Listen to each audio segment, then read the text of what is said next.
I first began studying nationalism in Korea during the Japanese colonial period when I was writing my MA thesis at the University of Canterbury in my hometown of Christchurch, New Zealand. 저는 제 고향 뉴질랜드 크라이스트 처치에 있는 캔터버리 대학교에서요 석사학위 논문을 쓰던 중이었습니다. 그때 처음으로 일제시대 때 조선에 존재했던 민족주의에 대해서 처음으로 연구를 하기 시작했습니다. I discovered a surprising degree of involvement in Korean nationalism by Protestants. 그 당시에 조선 민족주의가 그 성장하는 과정 속에서 개신교도의 그 영향력이 굉장히 지대한 것을 제가 발견하게 되었습니다. This was a puzzle to me because I knew that Protestant Christianity had entered Korea only in the 1880s. 저는 이게 굉장히 좀 수수께끼와 같은 어떤 그런 사실로 저에게 느껴졌습니다. 왜냐하면 개신교가 조선에 들어온 지가 1880년도밖에 안 됐었기 때문에 그 짧은 시간에 그런 영향력을 끼쳤다는 것에 대해서 저는 굉장히 그것이 수수께끼처럼 느껴졌습니다. So when I began doctoral studies at the Australian National University in 1979, I decided to write my doctoral thesis on the Korean Protestant contribution to nationalism.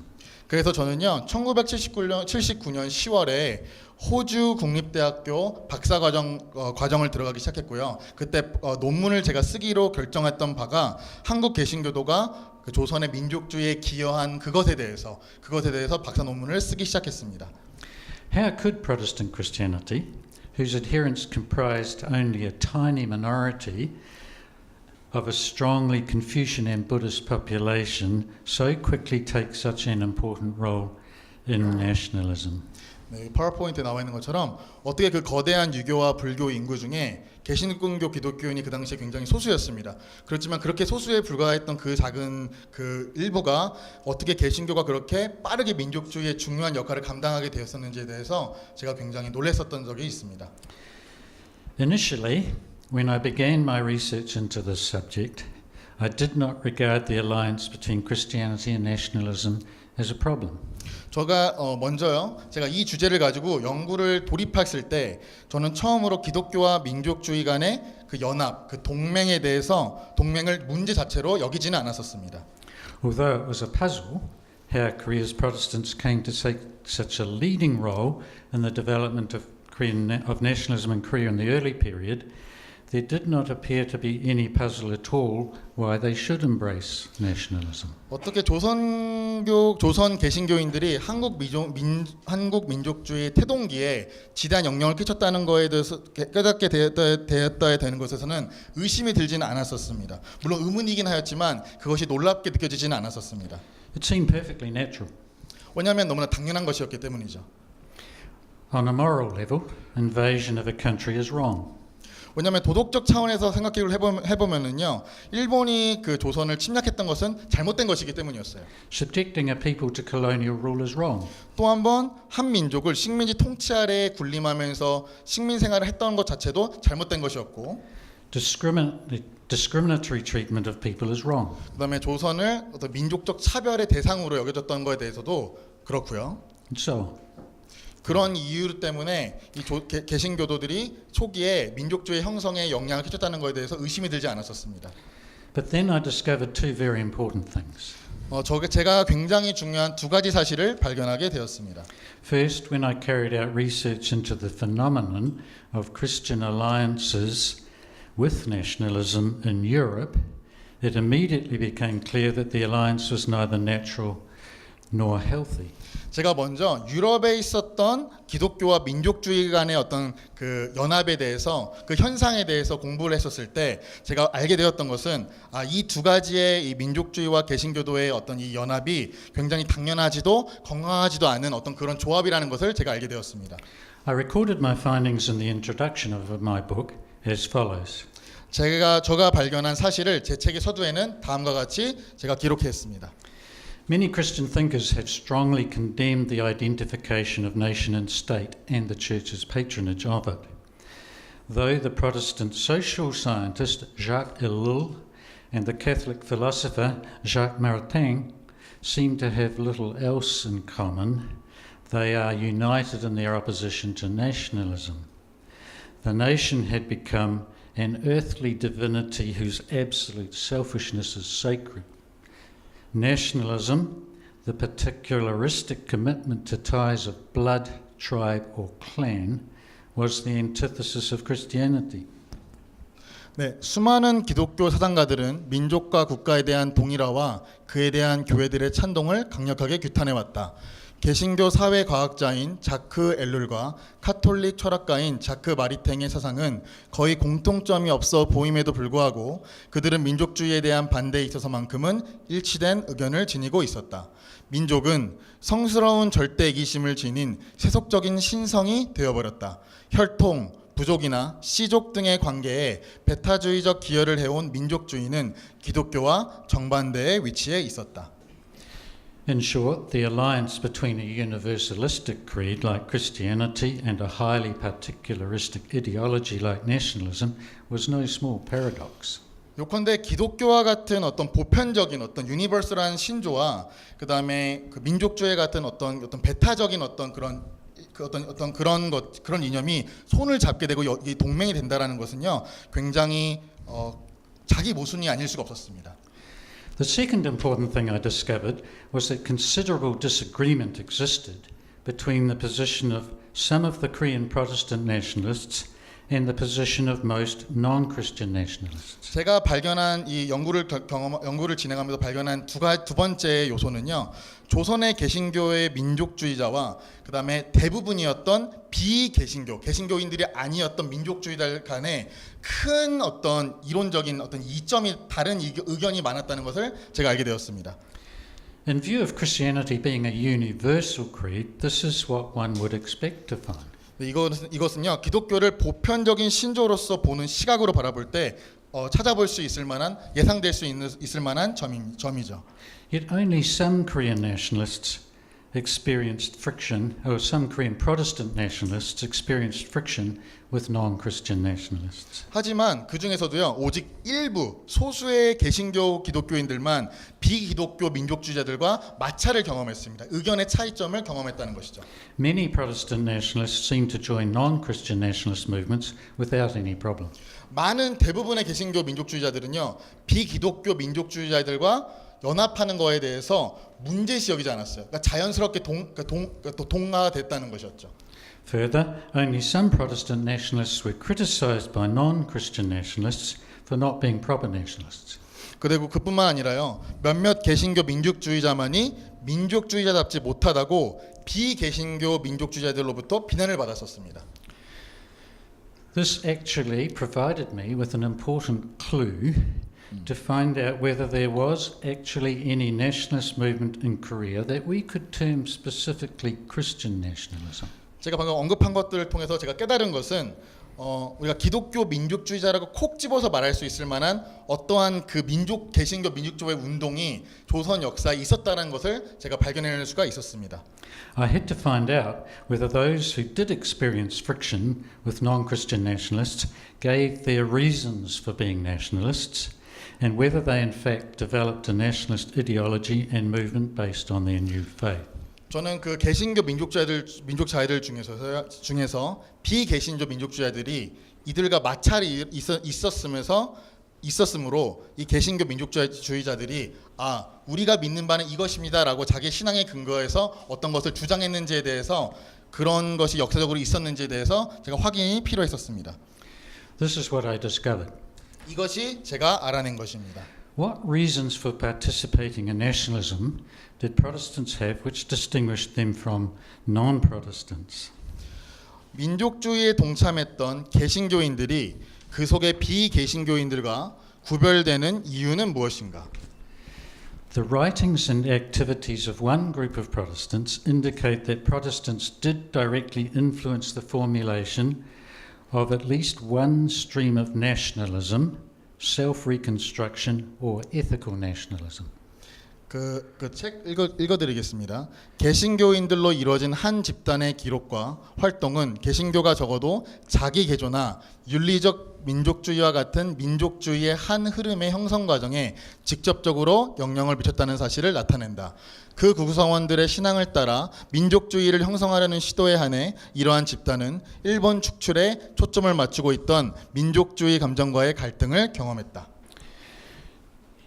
You will notice that I called the Protestant version of nationalism self-reconstruction nationalism. 아마 여러분들은 제가 이제 아실 거예요. 제가 개신교 민족주의를 자기 개조 민족주의라고 부르는 것을 지금 발견하셨을 겁니다. The reason I did so is that the Koreans themselves used this term, or at least the term self-reconstruction movement. 제가 왜 이렇게 자기개조 민족주의라는 어떤 이름을 썼냐면요. 그들이 스스로 그 당시에 자기 스스로를 그렇게 불렀기도 했고 그렇게 표현을 했었기 때문입니다. Chang-ho was the architect of self-reconstruction nationalism, and he had a great influence on Christians in Korea.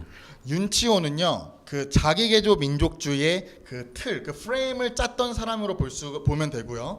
안창호 선생님은 자기개조 민족주의를 가장 열심히 이렇게 알렸던 사람이라고 우리 이해를 하면 됩니다. Chang-ho was the most energetic campaigner for self-reconstruction nationalism, and he developed its ideas very effectively. 그다음에 안창호 선생은요, 개조라는 제목으로 연설을 했었고 그런 것들이 굉장히 그 당시에 파급 효과가 굉장히 컸었습니다. Chang-ho gave a speech in 1919 titled Self-Reconstruction, in which he said self-reconstruction was the only way to create or construct a new independent Korean civilization. 네, 안창호 선생님은 자기개조 민족주의라는 것을 1919년에 개조라는 이름으로 사설을 기고했는데요. 그 당시에 그 자기개조야말로 새롭고도 독립적인 조선 문명을 창조하고 세울 유일한 길로서 제시했었습니다. 개조, he said, had to start with each individual. 개조라는 것은요, 모든 개개인에게서 시작되어야 한다고 안창호 선생은 말했습니다. Now, this is what he said. Who is it that reconstructs each individual? 이 각 개인을 누가 개조합니까? Each one had to reconstruct oneself. Let's all reconstruct ourselves. From this springs our hope that we shall reconstruct all of us entirely. 안창호 선생님이 말씀하신 건데요. 각각 자기가 자기를 개조해야 합니다. 우리 모두 각각 자기 자신을 개조합시다. 여기에서 비로소 우리 전체를 개조할 희망이 생길 것입니다. The question then arises, what did self-reconstruction nationalism mean in practice? 근데 이렇게 읽다 보면은요, 우리가 한 가지 질문이 떠오릅니다. 자기개조 민족주의란 실제로 무엇을 의미하는 것일까요? It meant a number of different things, programs, depending on the time and the context. 이것은요, 그 당시의 시간과 문맥에 따라 여러 가지 다른 의미를 지니고 있습니다. So in my book, I look at what it meant in relation to tradition, the Japanese invasion, preparing the people for independence, and economics. 그래서 저는 이 부분을 이 자기개조 민족주의 실제라는 것을 제 책에서 전통과 일제 침략이라는 배경과 민족 독립을 준비시키는 그런 일들 그리고 경제학적인 측면에서 고찰하여서 이 부분을 조사했습니다. So I'll cite some passages from my book that deal with some of these issues, and I'll provide some connecting narrative as I go. 그래서 제가 이제 지금도 설명을 드리면서 제가 말씀드렸던 그런 부분들을 책에서 직접 인용한 것을 읽으면서 설명을 드리도록 하겠습니다. The first, tradition. 처음에는 전통입니다. Korea has a long and rich tradition. 한국은 아주 풍성하고 오랜 전통을 지니고 있습니다. So when Protestantism came to Korea in the 1880s, its first educated adherents had to think about how their new faith related to their tradition. 처음에 1880년도 때 개신교가 조선 땅에 처음에 들어왔었을 때 그 당시에 그것을 받아들였던 지식인들은요. 도대체 이 개신교도가 자기들이 믿고 있는 전통과 어떻게 연관이 있는지에 대해서 고민을 했었습니다. One of the first educated Christians to embrace Christianity was one of the first educated Koreans to embrace Christianity was Chang-ho. 그 당시에 가장 최초로 지식인들 중에서 이 개신교도를 처음 받아들였던 사람은 윤치호 선생입니다. What was Yun's view of the Neo-Confucian tradition in which he had been highly educated? 이 윤치호 선생님이 자신이 그 고도의 학문을 익혀온 신유교주의 전통에 대한 윤치호 선생의 고유의 견해는 무엇이었을까요? Let me read a passage from my book. 제가 그 책에서 인용된 부분을 읽겠습니다. Although he shared the Reform Party's view that the Choson era's Neo-Confucian ethical system had become static and formalistic, Yun criticized Confucianism not for any alleged ethical poverty, but for the particular emphasis it placed on filial piety. In Yun's view, although this duty was wholesome in itself, it had lost all proportion by being raised to an ethical absolute as the touchstone of moral orthodoxy. The greatest casualty of this was public ethics. At the centre of Confucianism lay a distortion that subverted civic morality. 네, 윤치호가 조선시대의 성리학적 윤리 제도는 정적이고 형식주의적이라는 개화당의 시각을 갖고 있긴 했지만 그는 이른바 성리학의 윤리적 빈약함 때문이 아니라 그것이 효의 특별한 강조점과 구조를 두고 있다는 이유로 성리학을 비판했습니다. 윤치호의 관점에서 보면 효의 의무 그 자체는 건전한 것이었지만 그것이 도덕적 교시의 잣대로서 윤리의 절대성의 자리에 오르면서 모든 균형이 깨어지게 된 것이라고 봤습니다. 이로 인해서 가장 심각한 피해자는 바로 공공윤리였습니다. 유교 중심의 시민윤리를 무너뜨린 왜곡이 자리 잡고 있는 셈이 되었습니다. There was more than an ethical problem, however, for Yun in Confucianism. He perceived a vital lack in the system as a whole. This was a lack, quite simply, of spiritual power, a religious rather than an ethical disqualification. Yun had already concluded in 1890 that Koreans, Japanese and Chinese did not need positive philosophy or altogether knowable religion, which they had in Confucianism. Rather, they wanted a living moral or rather spiritual power to enable us to do what we know to be true.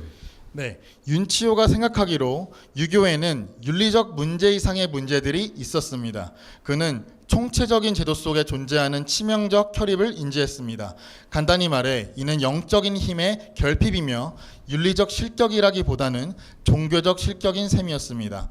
윤치호는 1890년 이미 한국인과 일본인, 중국인에게 필요한 것이 실증적 철학이나 모두가 알 수 있는 종교가 아니라 진리라고 여기는 것을 행할 수 있게 하는 그 살아있는 도덕적, 아니 차라리 영적인 능력이라는 결론을 내리게 되었습니다. What ideas then did Yun propose to replace Neo-Confucian orthodoxy?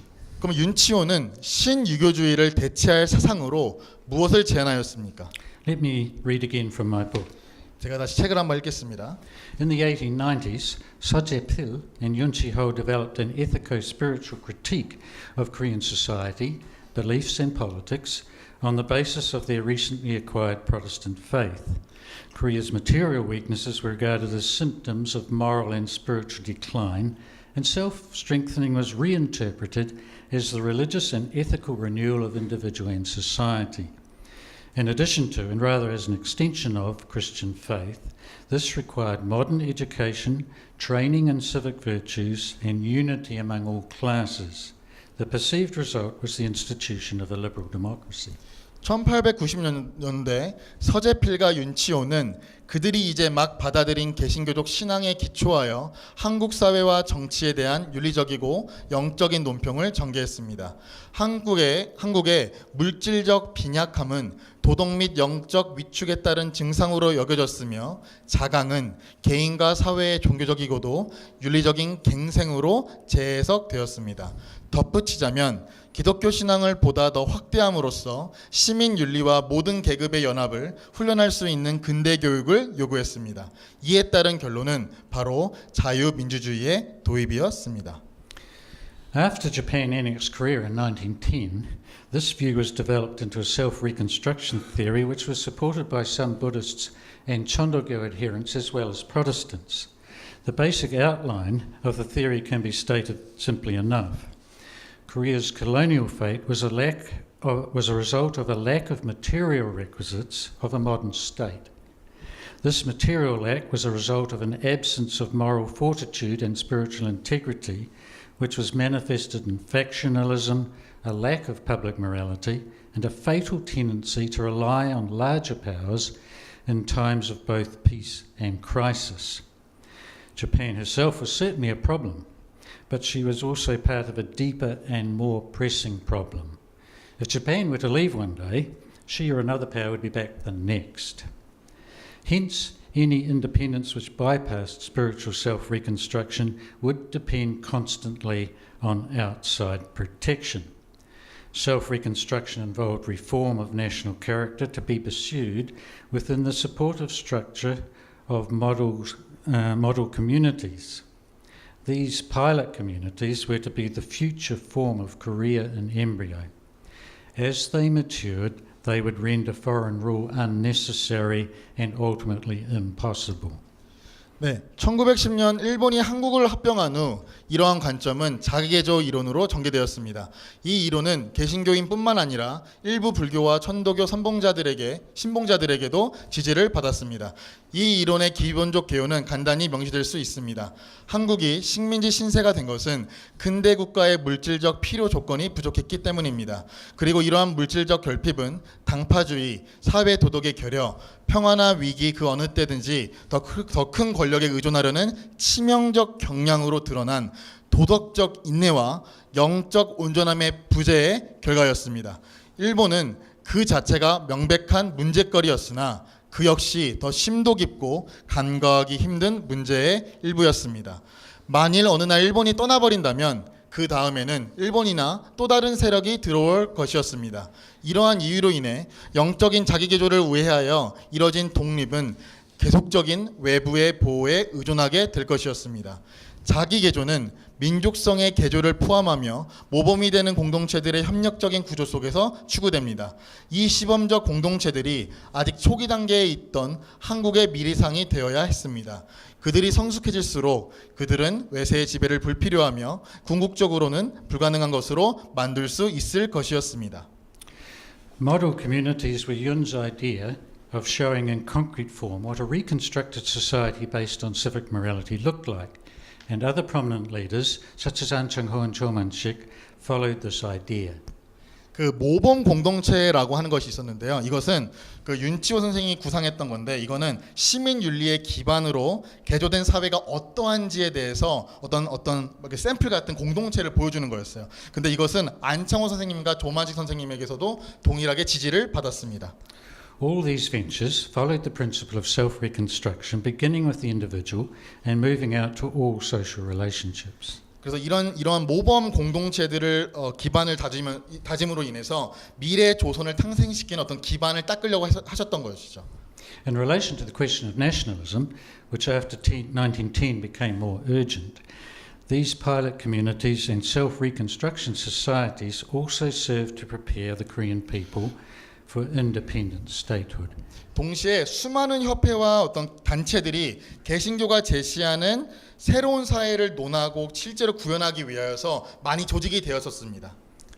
I'll now focus on the thought and activities of Chang-ho. 지금부터는요 안창호 선생님의 사상과 활동을 한번 초점을 맞춰보도록 하겠습니다. Chang-ho's principles of Wu-Shil-Yok-hang, which I will explain a bit more later, which he propagated through the Hungsadan organization, are reasonably well known. But the source of these principles is less well known. An made no secret that the main source was his new Christian faith. 네, 이것도 책에서 발시된 부분입니다. 안창호 선생이 흥사단 조직을 통해 전파한 무실역행의 원리는 꽤 잘 알려져 있습니다. 하지만 이 원리의 뿌리가 무엇인지는 덜 알려져 있습니다. 안창호 선생은 그 주된 뿌리가 자신의 기독교 신앙인 것을 감추지 않았습니다. Truth, goodness and love were the pillars of a reconstructed Korean nation.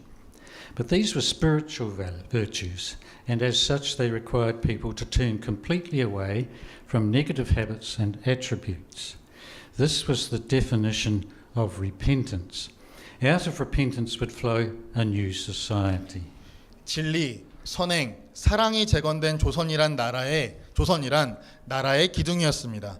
하지만 이러한 것들은 영적인 덕목이었고 이에 따라 사람들은 자신의 나쁜 습관과 자질을 완전히 떠나야 했습니다. 이것이 바로 회개의 정의였습니다.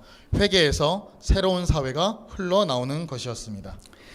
Just as Yun had reinterpreted the universal responsibility of governments and people to manage their own nation wisely in terms of the Christian doctrine of stewardship, so An grounded the transformation in society and culture on repentance. 윤치호가 정부와 국민의 보편적 책임을 기독교의 청지기 교리에 따라 현명하게 나라를 운영하는 것으로 보았듯 안창호 선생은 사회와 문화의 변화가 회개에 기초한다고 보았습니다. Indeed, we could well claim that Arne developed a sociology of repentance. 실제 우리는 안창호 선생이 회개의 사회학을 개발했다고 볼 수가 있습니다. In 1923, the Korean branch of the Hungsadan was established inside Korea under cover of an innocuous-sounding organisation called the Suyang Tongorhue, which published a journal titled Tongkwang. 1923년도에 그 흥사단이라고 하는 흥사단 조선 지부가 조선 내에서 설립이 되었는데요. 그걸 바로 동우회라고 명명했습니다. 근데 이 이름이 가명으로서 무해하게 들릴 수 있도록 동우회란 이름으로 흥사단 지부를 조선에 설립하게 된 것이었죠. Let me turn again to a reading from my book. 제가 다시 책에 인용된 부분을 읽도록 하겠습니다.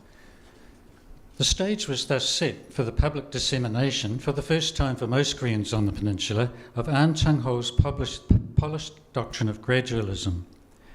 From 1926 to 1931, the Tongkwang carried as much of An's writings, usually pseudonymously, as the Japanese censors permitted.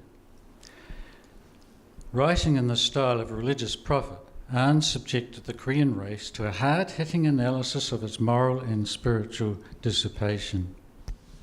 네, 이러한 식으로 안창호가 다듬은 점진주의에 대한 공개적인 보급회장이 마련되었습니다. 한반도의 대부분의 한국인들에게는 최초의 일이었죠. 1926년부터 1931년까지 동광지에는 안창호의 글 다수가 일제 감시가 허락되는 한 한도 내에서 대개 익명으로 실리게 되었습니다. 종교 선지자적 문체의 글들을 통해 안창호는 한민족의 도덕 및 영적 방탕에 대한 직설적인 분석을 내놓았습니다. Koreans were summoned to create a new civilization founded on the practical ethics of Protestantism as An conceived them. Among other failures, An charged Koreans with irresponsibility towards their society, allowing it to be ruled by foreigners, destructive envy of any who achieve good or become leaders, vainglory, unreliability, mendacity, and chronic disunity. 네, 한국인들에게는 안창호가 확신하는 바 개신교의 실천적 윤리학을 기반으로 한 새로운 문명의 창조가 요구되었습니다. 여타의 실패들 가운데 안창호는 외국인들의 지배를 허용했던 한국인들의 사회에 대한 무책임함을 질책했습니다. 좋은 성과를 거두거나 지도자가 된 사람에 대한 해로운 시기심과 허영심, 신실하지 못함, 거짓, 고질적인 불화 등도 지적의 대상이 되었습니다. The remedy was to work at the opposite virtues: stewardship, mutual encouragement and trust, single-mindedness, hard work, honesty and cooperation. An harshly criticised the tendency still prevailing after the vanished dream of support from Versailles, the Paris Peace Conference, and the League of Nations to cast about for aid among the strong nations. To believe only in another's strength, he said, and to live in reliance on another's strength is slavery. 이에 대한 해결 방안은 적절한 덕목들을 이루기 위해 애쓰는 것이었습니다. 청지기 정신, 상호 격려와 신뢰, 성실과 부지런함, 정직과 협동 등이 바로 그러한 덕목들이었습니다. 안창호는 남의 힘만 믿고 남의 힘을 의지하여 사는 것은 노예라고 하나니 라며 베르사유와 국제연맹의 지원이라는 좌절된 꿈 이후에도 강대국들의 도움을 구하려는 경향이 여전히 만연해 있는 상황을 신랄하게 비판했습니다. The principle of national repentance had been expounded when An was in Shanghai in an important speech titled Reconstruction. Culture or civilization appears in this speech as an idealist concept, almost a final cause drawing and directing human endeavour everywhere to itself. Its ethical makeup is supposedly Protestant. The supreme hope and end of mankind is universal happiness, a happiness whose mother is civilization. Civilization in turn is the offspring of effort put into reconstruction. 네, 민족적 회개의 원칙은 개조라 이름하는 상해에서의 중요 연설을 통해 자세히 설명되어 왔습니다. 이 연설에서 문화 또는 문명은 이상적 개념이자 어디에서나 그 자체를 위해 인간 활동을 이끌어내고 인도하는 거의 최종 목적으로 등장했습니다. 문명의 윤리적 요소란 바로 개신교를 가르칠 것입니다. 인류 최고의 소원이요 목적은 보편적 행복이며 그 행복의 모태는 바로 문명입니다. 결국 문명은 개조를 위한 노력의 소산인 셈이었습니다. Though Christianity did not first introduce Reconstruction to humanity, for it is the sum of all the teachings of Confucius, Buddha, Socrates and Tolstoy, Christ had given it its sharpest expression and had pointed the way to its fulfillment. What was the very first word John, who came just before Jesus, cried out to the people? Repent. After that, what was the first thing of all Jesus cried out in a loud voice? Again, repent. This repentance is exactly what I mean by reconstruction. 인간에게 최초로 개조를 도입한 것이 사실 기독교는 아니었습니다. 기독교는 공자, 석가모니, 소크라테스, 톨스토이의 가르침을 모두 합한 것이므로 그리스도는 개조의 가장 분명한 기독교적 표현을 부여하며 그 성취의 방법을 다음과 같이 지시하였습니다.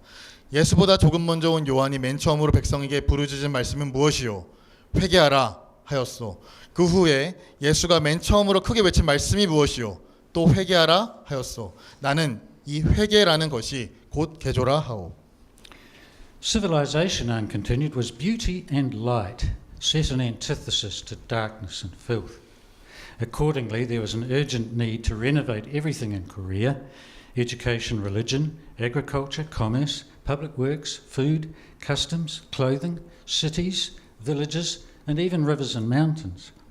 A reconstructive animal is my definition of a human being. Any who claims to be unable to undertake the work of reconstruction is not a human being, or at least only a dead one. 네, 안창호는 암흑과 타락의 대척점에 있는 아름다움이요 빛이 바로 문명이라고 말을 이었습니다. 그렇기 때문에 교육, 종교, 농업, 상업, 공공사업, 음식, 관습, 복식, 도시, 마을, 심지어 강과 산에 이르기까지 한국의 모든 것을 새롭게 할 절실한 필요가 있었던 것이었습니다. 그러므로 나는 사람을 가리켜서 개조하는 동물이라 하오. 만일 누구든지 개조의 사업을 할 수 없다면 그는 사람이 아니거나 사람이라도 죽은 사람일 것이요. Economy. 네, 경제 부분을 살펴보겠습니다. I devote the final chapter of the book before the conclusion to an examination of how the Protestant self-reconstruction ideology was applied to the sphere of economics. 저는 제 책에 이 자기개조 민족주의가 어떻게 조선의 경제적인 분야에서 어떻게 적용되었고 발달되었었는지에 대해서 결론을 내리기 전에 포함시켰습니다. I will now introduce the ideas and activities of Man-Sik, the most important practitioner of self-reconstruction economics, through readings from the book. 이제는 제가 제 책을 읽어가면서요, 자기개조 경제학을 실천한 가장 중요한 인물인 조만식 선생님의 사상과 활동을 소개해드리도록 하겠습니다. Man-Sik was a Presbyterian elder, General Secretary of the Pyongyang YMCA, and organizer of the 1919 March First movement, and principal of the Christian Osan College in Cheongju, North Pyongyang Province. He was the son of a medium owner cultivator in a relatively poor but strongly Protestant village in Kangso-gun near Pyongyang, and a graduate in law of Meiji University in Tokyo.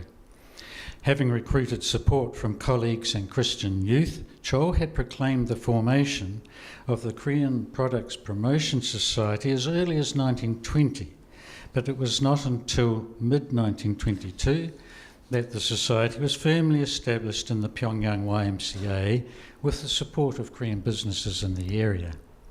조만식은 장로의 장로이자 평양 YMCA 총무 및 평안북도 정주에 있는 기독교 학교인 오산학교의 교장직을 맡았었습니다. 1919년 3.1운동을 조직한 인물이기도 했습니다. 그는 비교적 가난하고 개신교 성향이 짙었던 평양 근교 강석은 마을 중소 자영농의 아들로서 메이지 대학, 명지대학 법학과를 졸업했습니다. 동료들과 기독교 청년들에게 지지를 요청하면서 조만식은 1920년대에 이미 조선물산장려회의 설립을 주장했습니다. 그러나 이것이 한국인 사업 분야에서 지원을 얻어 평양 YMCA에 확실히 설립된 것은 1922년 중반이 되어서야 이루어진 일이었습니다. Although generated among the Pyongyang Protestants, Cho intended the society to be a national movement supported by all social groups and religious organisations. Above all, Cho desired it to encompass ordinary Koreans and accordingly described its purpose in simple terms, claiming it was a common-sense response to their plight.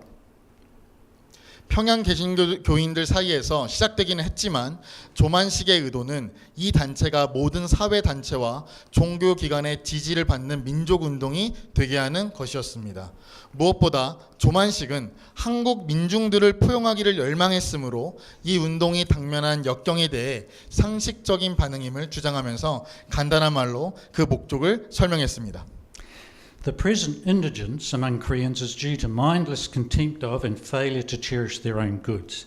So without realising it, Koreans are suffering under foreign economic invasion. Beginning with trivial daily merchandise, Japan's capitalistic economic invasion has now ravaged our very centre.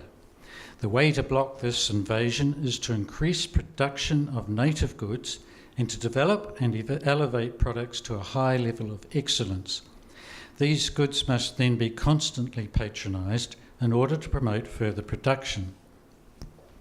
우리 생활이 이렇게 궁핍하게 된 것은 민족의 자각이 없어 제 것을 천시하고 사랑하지 않기 때문입니다.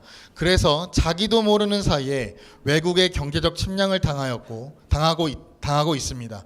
일본의 자본주의적 경제 침략은 사소한 일용품에서부터 우리의 심장부까지 범하고 있습니다. 이 침략을 막기 위해서는 우리 손으로 국산품을 많이 생산해야 합니다. 많이 생산하려면 그 생산품을 애용해서 생산을 증대시키고 품질을 높이는 게 중요합니다. 그리해서 민족 경제의 자립을 도모해야 합니다. Cho retailored the traditional male costume to simplify it for an active working life, shod himself in straw sandals and shaved his head. 조만식은 일상생활에서 활동적으로 일하기 위해 전통적인 남성복을 간소화시켜 다시 찌었고 집신을 신고 다녔으며 머리를 짧게 깎고 다녔습니다. He dwelt in Pyongyang City in a two-room bungalow, which an acquaintance described as being like a peasant's in frugality. As people from all walks of life, from regional personalities to failed examinees and distressed labourers, made their pilgrimage to visit Cho, he became a symbol of the new Korea.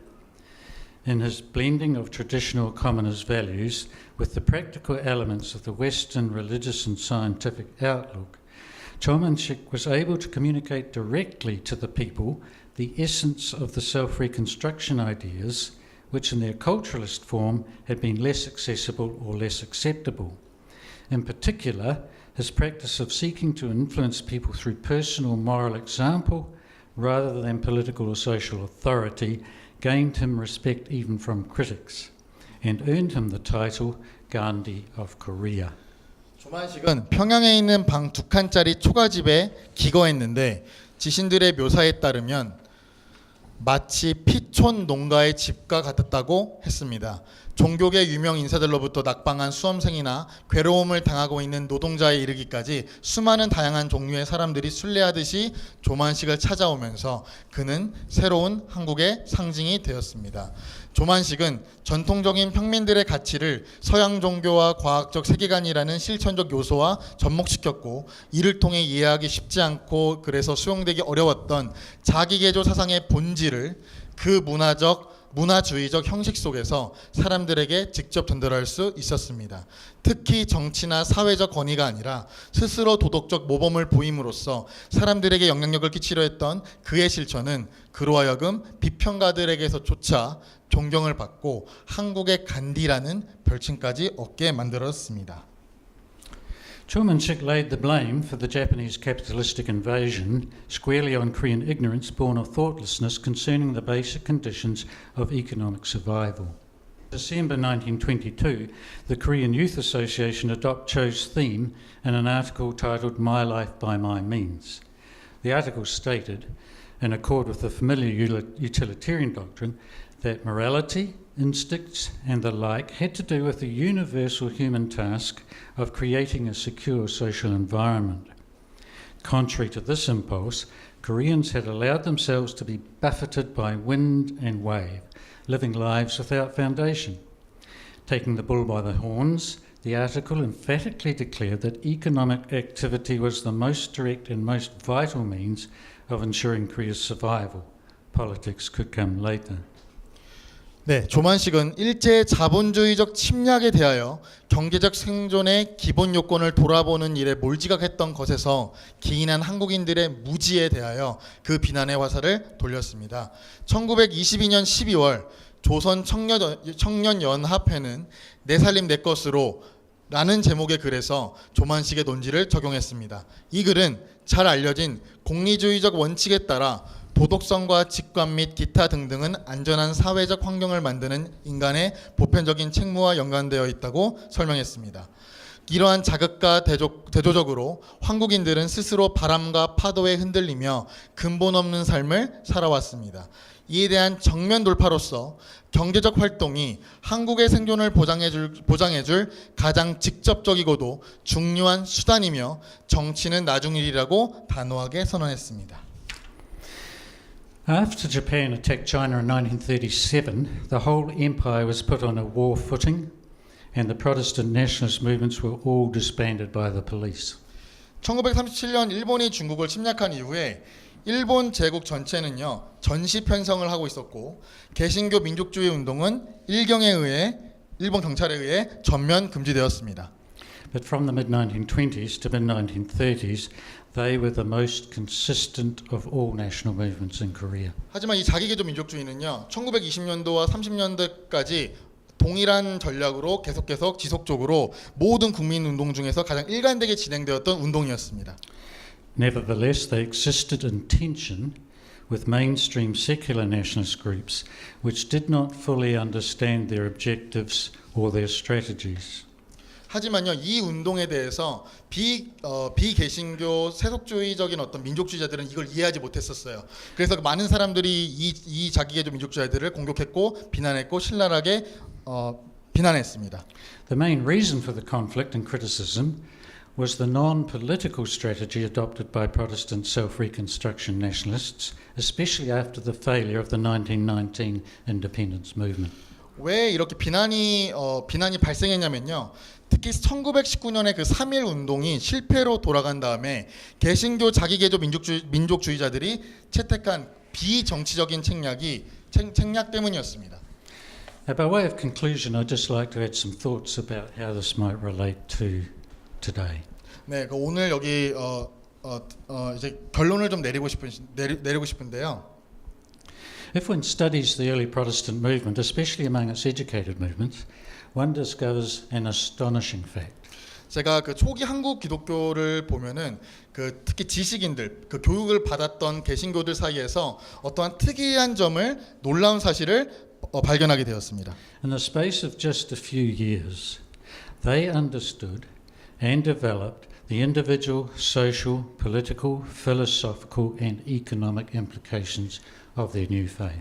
몇 년이 채 돼가기 전에 대략 10년 이내에 그 짧은 시간에 그들은 자신의 신앙이 가지는 개인, 사회, 정치, 철학 및 경제에 가지는 시대점을 이해하고 또 발전시켰습니다. They asked the question, what do the ideas, doctrines and ethics of Christianity mean for us Koreans in this place at this time? 그들은 그 당시에 물었던 것이죠. 내가 지금 서 있는 이곳에서 기독교 사상과 교리, 이윤리가 내가 지금 살아가고 있는 이 조선인들에게 어떠한 연관이 있고 어떻게 적용시킬 것인가를 그런 의미를 고민했던 것이죠. They took the challenge very seriously and came up with answers of a very high caliber. 그들은 이 문제를 가볍게 여기지 않고 굉장히 진중하게 엄중하게 여겼고 그 결과 굉장히 고차원의 수준의 답을 도출해내는데 성공했습니다. They saw the implications of their new beliefs and worked them out in detail. 그들은요 새로운 이 신념, 이 신앙이 암시하는 것이 무엇인지를 발견해내었고 그것들을 자세하게 삶 속에서 풀어내었습니다. It took only 10 to 15 years. 그냥 고작 10년에서 15년 걸렸다는 것이죠. I don't think that Korean Christians today realize what an extraordinary task they undertook and how admirable were the results. 하지만 이 현대 기독교인들은요, 이 과거의 이 초기 기독교인들이 그 얼마나 그 놀라운 일을 행했고 경탄할 만한 놀라운 어떤 산물을 냈는지에 대해서 간과하고 무시하고 있습니다. I don't think Korean Christians today realize what a treasure they have in their own backyard. 그 말은 뭐냐면요, 우리는요 우리 뒤뜰에 어떠한 보물이 숨겨져 있는지에 대해서 모르고 있다는 거예요. Everything was laid out. A whole new way of life. Social organization, political values, economic principles, the meaning and purpose of education and culture, and the basis for unity.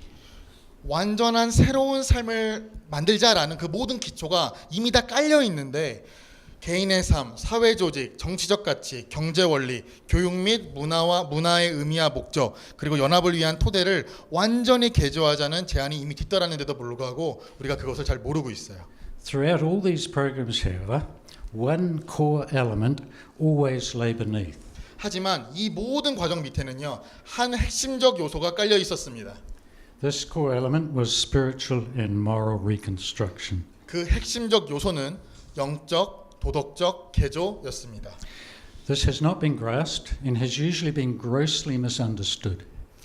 아마 이렇게 왜 우리가 이렇게 잘 모르냐면요, 잊혀졌거나 우리가 그것에 대해서 배운 적이 없기 때문일 것입니다. Perhaps it hasn't been grasped because Christians today have forgotten about it or have never been taught about it. 아니면요, 이걸 실제로 실전에 옮기는 것을 우리가 눈으로 귀로 보고 들었던 적이 없었기 때문에 우리가 이런 것들 못 알아보는 걸 수도 있어요. Perhaps it hasn't been recognized because it hasn't been seen put into practice. 하지만 우리가 이런 것들을 실천으로 옮겨 있는 그런 것들을 우리가 보지 못했던 것이죠. Perhaps these early Protestant leaders' commitment to the application of spiritual truths to everyday life has been covered by a pursuit of material success and blessings in this life and an expectation of even better things in the next life. 어쩌면요, 초대 개신교 민족주의자들이 영적인 이 진리를 매일의 삶 속에서 열심히 적용한 사실은 우리가 다 잊어버리고 그 자리를 우리가 이 현세에서 누리고자 하는 물질적인 성공과 축복과 탐욕과 내 욕심에만 정신이 팔려 있어서 다음 생에 누릴 더 좋은 것들에 대한 기대로 그 모든 것들을 대신해서 그래서이기 때문인지도 모르겠습니다. But on the historical level, I suspect there is another reason. 하지만 역사적인 측면에서는 저는 한 가지 다른 이유를 가정해 봅니다. I think that the spiritual basis of self-reconstruction nationalism has not been recognized or respected, and the ideas, methods and criticisms of the mainstream non-Christian nationalists have been listened to instead. 아마도 자기개조 민족주의의 영적 기반을 알아보지도 존중하지도 않는 반면에 주류를 이룬 비기독교 민족주의자의 생각, 방법 및 비평에는 사람들이 귀를 기울였다고 저는 생각합니다. The secular definition of nationalism has gained all the attention, and the difficulties of a Christian alliance with nationalism have been ignored. 민족주의라는 세속적인 정의에는요, 우리가 많은 시간과 공부를 통해서 그런 것들을 정의시키고 배웠지만 실제로 기독교 민족주의라는 것은 어떤 의미가 있는지에 대해서 우리는 그거는 잘 몰랐던 것입니다. This is very sad.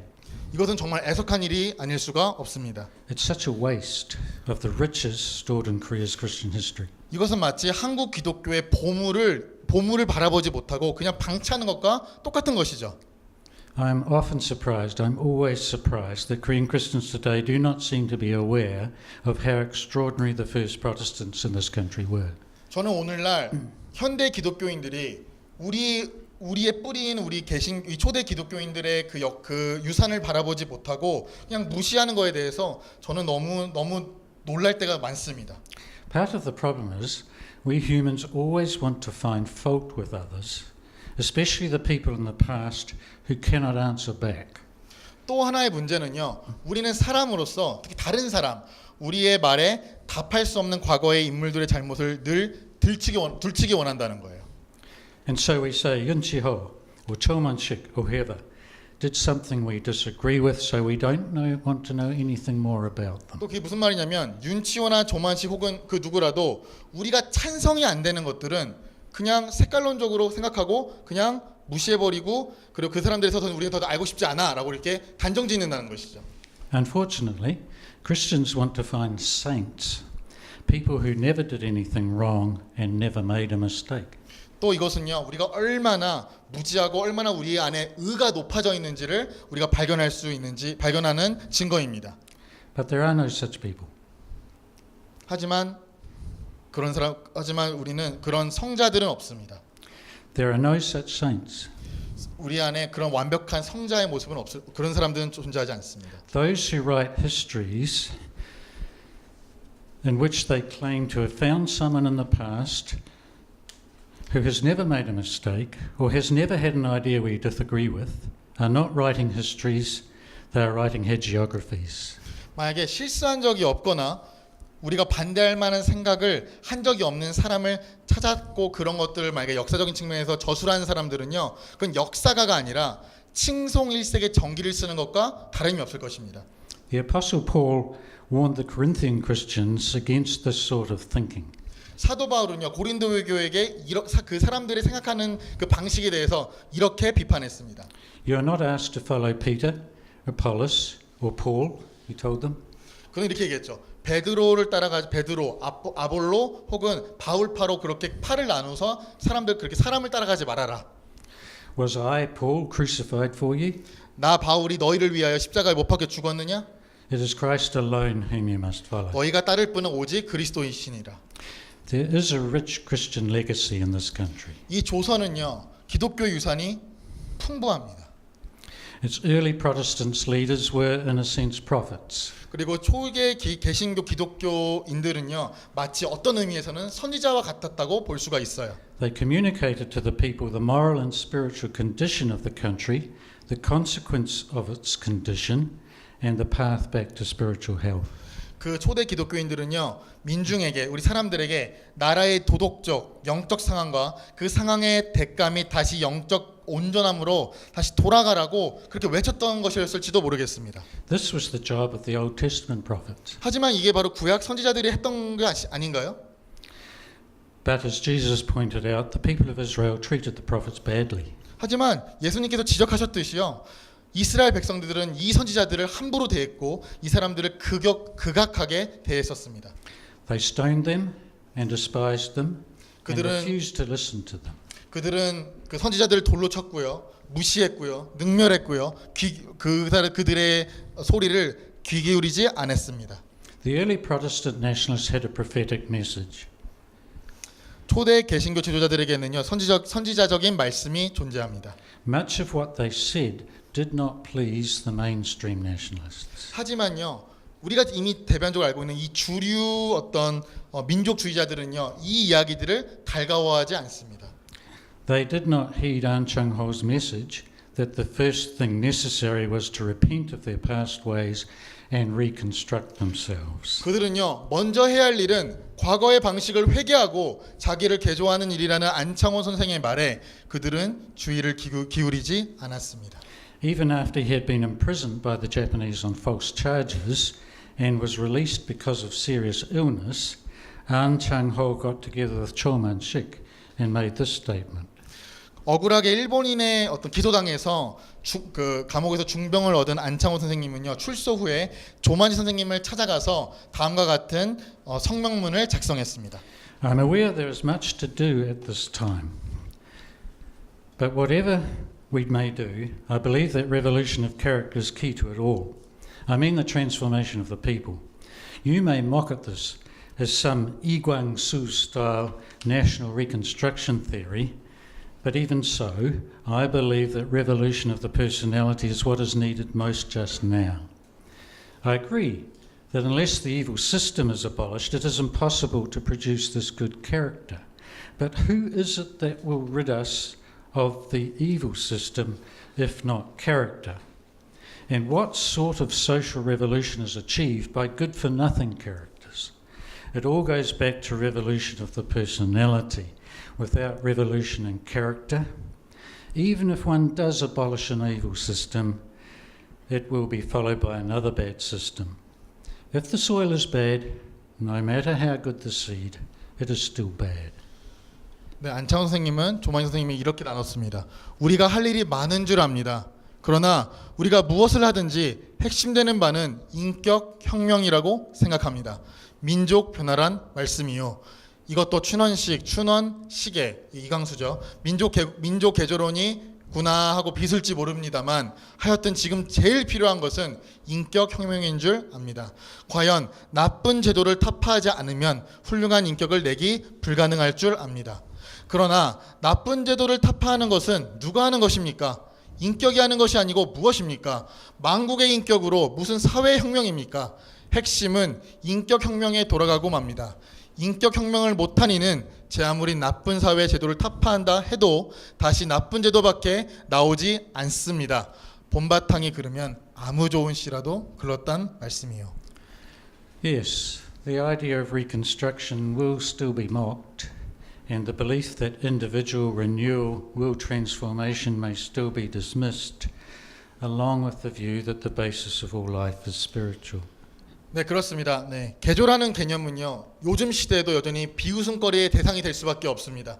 개개인의 개조가 사회를 변화시킨다라고 하는 말은 마치 모든 것들의 기본이 영적이라는 것들에 인해서 세상 사람들로 하여금 묵살되고 이 견해가 무시될 수도 있습니다. Of course, criticism can be very valuable. 그렇지만 비난도 중요할 수 있습니다.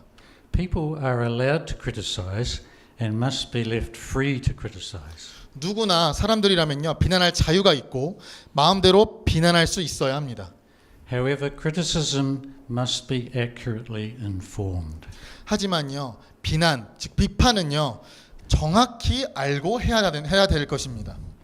I hope my book at least allows the early Protestants to answer back. 제 책을 통해서요, 조금이나마 초대 개신교인들이 그 비판에 대한 대답을 조금이라도 할 수 있기를 바라봅니다. 고맙습니다. 엄청난 감동으로 본 강의를 잘 들었습니다. 정말 어떻게 한국민도 아니면서 당시 시대적 상황이라든지 유교적 환경들에 아주 심도 깊은 그런 고찰 없이는 접근하기 어려운 사실 주제인데 이런 걸 너무나도 아주 논리정연하게 아주 큰 감동을 아주 이렇게 말씀을 해주셔서 아주 정말 좀 전율을 느꼈습니다. Do you understand? Yeah, it was very impressive. Like as a foreigner, it's very difficult to know all the context and the background. But like I was very impressive that it was a very thorough and great presentation. 근데 지금 이제 말씀하셨을 때에 우리 개신교의 민족주의를 자기 개조 민족주의로 이렇게 규정을 하고 계신데 자기 개조 외에 또 다른 걸로 만약 규정하실 수 있다면 뭐가 있는지와 한 가지만 더 여쭙자면은 아까 말씀하셨을 때에 자기 개조 민족주의의 영적 기반을 알지도 존중하지도 않으려고 했고 오히려 비기독교 민족주의자들이 오히려 더 주를 이뤘다라고 말씀을 하셨는데 저는 거기에 대해서 약간 다른 의견을 갖습니다. 왜냐하면은 실질적으로 그때 서열 신분 제도라든지 이런 왕정 제도가 붕괴된 것은 실질적인 기독교적인 그러한 선교사적인 그러한 그분들이 가지고 왔었던 많은 그러한 영향이 컸다라고 보고 있습니다. 여기에 대해서 다시 한번 좀 말씀을 부탁드리겠습니다. The self reconstruction nationalism that's how you define the Protestant nationalism. But is there any other way you can define that one with a different terms? 이거 먼저 질문을 드려볼게요. Yes, what I need to make clear is that I'm only talking about one stream of nationalism among Christians. Is a one stream? 한국말로 해주세요.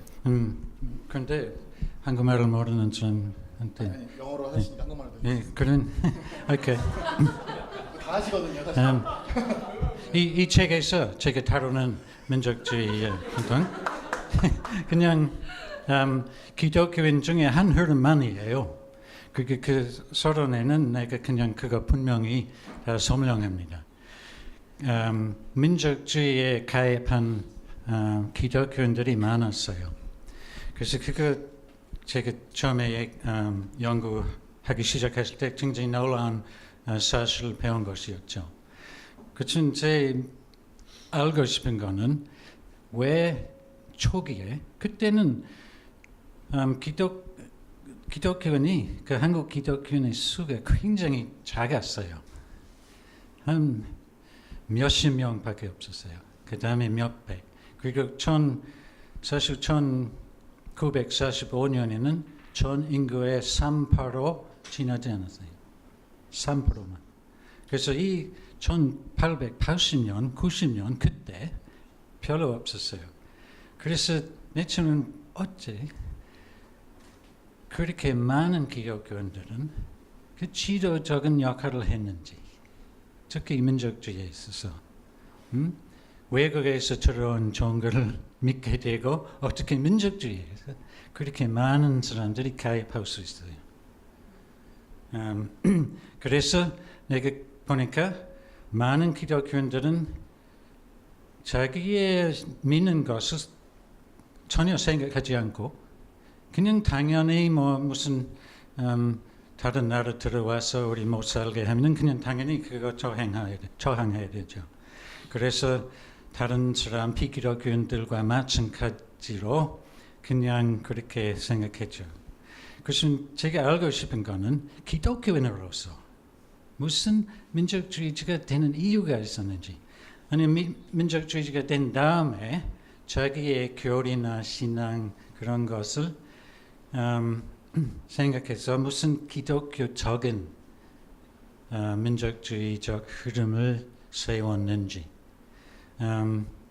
그래서 한 흐름만 그거 자기 개조 민족주의라고 했죠. 그리고 제가 아까 말씀드렸듯이 그거는 내가 쓴 말이 아니고 그냥 윤초, 조만식, 안창호 이런 사람들 사실 직접 쓴 말이에요. 그래서 그 단어는 제가 그냥 마음대로 생각한 것이 아니고 단순. Okay, 영어로? 네. So basically what I'm saying is that when I started researching this, I was just so surprised to find so many Christians taking such a leading role in something like nationalism when there's so few of them. They're really just in the 1880s, they're just tens of people, right? And then it came hundreds and so forth. But even by 1945, they are no more than 3% at the most of the whole population.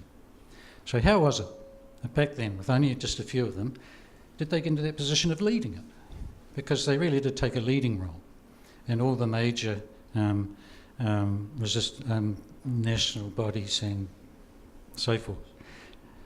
And so I sort of had to look at this. Lots of the Christians who joined these things didn't do so for any particular Christian reason. They just thought, it's not good to have people coming in and treating us badly, so let's do something about it. And so their reasons for doing so were indistinguishable from the others, the non-Christians. But I did find one group that really did think about why they were doing it as Christians. And they introduced this term themselves, self-reconstruction. And so I just borrowed their term, I didn't make it up. 저는 궁금한 게 평소에 궁금하게 생각했던 게, 그러니까 한국에서는 서재필, 윤치호, 이승만 뭐 이런 기독교적인 크리스천 리더들 때문에 자유민주주의가 정착이 잘 됐는데, 중국하고 혹시 비교를 해봤을 때 중국이 왜 공산화가 됐을까? 중국에서는 이런 지도자들 윤치호나 안창호나 서재필이나 이승만 같은 사람들 힘이 약해서 공산화가 된 것인지, 분명히 우리보다 먼저 선교 역사가 굉장히 길고 더 많은 선교사님들이 많이 가서 있었는데 그런 부분이 좀 많이 아쉽다는 생각을 하고 있었거든요. 혹시 비교 연구를 해보신 적이 있는지 먼저 궁금합니다. So you're asking about, these people like I승만 and all that sort of thing in Korea don't seem to have a counterpart in China. Well, I mean that was why I was so intrigued by the Korean case. It's just just historically speaking, it's a riddle. Okay. In Japan, Christianity was very weak. In China, the missionaries went there much earlier than they did in Korea, but again, pretty weak. Why in Korea did this come? Now, if you look at, and no, I haven't. You asked whether I've done any deep research on the comparison. No, I haven't. I'm just aware of the fact, and I'm not sure that I can really be confident to give any sort of reason why. Historians basically just talk about how things happen, and they look at the records and they see what happened, and they try and work out how this happened, how that happened. But to answer the question why is actually a very different question. And I mean, if you're a Christian, you would talk about God's purposes, I suppose. But, and some people might try and talk about society being an economic structure or something else, right? But in this case, no, I don't think I can answer that. You would have to really look at the Chinese example and talk about how things went on, right? And try and get some sort of understanding. But I did look at other places. For example, India. And because when I was doing my undergraduate work, I was doing Asian history, and India was one of them. And graduate level, I did seminars on Indian nationalism in particular. And that's another thing that really is quite interesting, is that if you take someone like Gandhi, though he never said, he was a Christian or anything, he often said, and continually said, or referred to Christ. And when he was talking about his movement of satyagraha, the power of truth, the power of honesty, the force of goodness and all this sort of thing, he would often refer to Christ's example as someone who never ever tried to take earthly power as his method or means of achieving anything. And what you see in the status of people like Gandhi compared to the status of people in Korea, they were just almost never criticised when they negotiated with the British. They were never criticised when they joined political bodies that the British had established. They were never criticised when they even supported some of the British policies, for example, the British Army during World War II. But in Korea's case, if you talk to the Japanese, you're immediately dismissed. And it's a very interesting question why there was just this sort of absolutism. And that was the position of what we could say mainstream nationalism in Korea. And so that meant that people who had religious ideas and religious reasons had an extremely difficult time, and still do. Because still today, people take the criticisms of the people in the past about the Christians as if it's just correct and the only possibility. And that's part of the problem. Okay. Do you want to do it in Korean?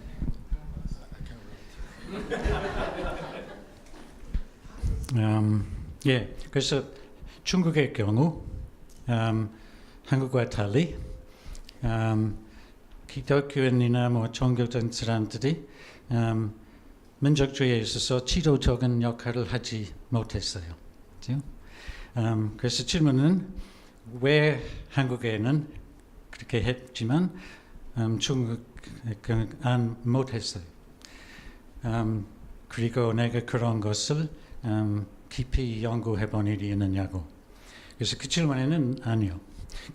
그 중국의 경우 깊이 연구해본 일이 없지만 그냥 그 사실을 알고 있었고 역사적으로 무엇을 설명할 때 그냥 이런 식으로 이렇게 됐다. 이렇게 해서 이 결과가 나왔다. 그렇지만 그 이유, 왜 그렇게 됐는지 그거는 알기 굉장히 힘들어요. 기독교인이면 아마 이거 하나님의 뜻이니까 라고 하셨죠. 굉장히 짧은 의미로서 공산주의자이면 이거는 그 경제적 짜증 때문이야. 그렇게 할 수 있지만 사실 역사학적으로 하면은 그런 레벨에 대답할 수 없어요. 근데 그거는 아주 재미있는 것이죠. 왜 한국에 기독교가 그렇게 많은 역할을 했는지. 중국은 한국보다 더 일찍 선교사 일이 많았지만 그런 거 없었어요. 그렇지만 제가 조금 더 깊이 연구해 본 것은 인디의 경우예요. 내가 대학생 때부터 그냥 계속 많이 했죠. 그러니까 한국의 경우와 재미있는 차이가 있어요. 간디의 경우, 간디가 뭐 기독교인이라 하지 않았지만 계속해서 자기의 주장하는 이데올로기 뭐든지 설명했을 때 예수 그리스도의 예를 제기했어요. 계속 특히 자기의 사칠그라하라는 사상 이 설명했을 때 자주 예수 그리스도의 예를 지적하면서 그거 설명했어요. 사람들한테. 그렇지만 재미있는 거는 인도에서 사람들이 한 번도 간디 같은 사람은 영국 사람하고 교섭했을 때 비난하지 않았어요. 그거 나쁜 거라고 생각하지 않았어요. 심지어 그 인디아 민족주의자들이 영국이 세운 정치적 조직에 가입했을 때도 비난은 안 받았어요. 전혀. 어떤 때는 어떤 사람은 했겠지만 그냥 그건 별로 없었어요. 그보다도 제2차 세계대전 때 인디아 민족주의자들은 대부분은 영국을 지원했어요. 영국의 육군, 영국의 정책 그냥 지원했어요. 한국의 경우 일본 사람하고 그냥 안녕하세요만 하면 에이 안 돼. 그런 태도가 있었어요. 왜 그런지 그게 아주 재미있는 질문이에요. 왜 그런지. 그래서 한국의 경우 기독교인이면 주류 민족주의자와의 관계 굉장히 힘들었어요. 그리고 오해 자꾸 사게 됐어요. 계속.